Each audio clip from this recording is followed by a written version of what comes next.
Baking soda pregnancy test. All baking lover readers know how crucial baking soda is for cooking. But do you know that the baking soda is an ingredient for homemade pregnancy tests also? How to take the baking soda pregnancy test. Take a half spoonful of baking soda. Collect your early morning urine in a disposable cup. Add baking soda to it. This is a mild homemade test that doesn't yield poisonous fumes like the bleach pregnancy test. How to interpret baking soda pregnancy test.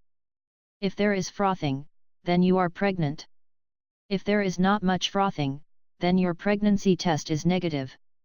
Vinegar pregnancy test. Vinegar, another common kitchen ingredient, helps you detect your pregnancy. Here is how you can do vinegar pregnancy test with vinegar. Note: use a plastic container and white vinegar for this test. Take a little vinegar in a plastic container. Add your urine to it and mix properly. You may notice bubbles while mixing. Let it stand and observe the color. If the color of the vinegar changes, it means you are pregnant.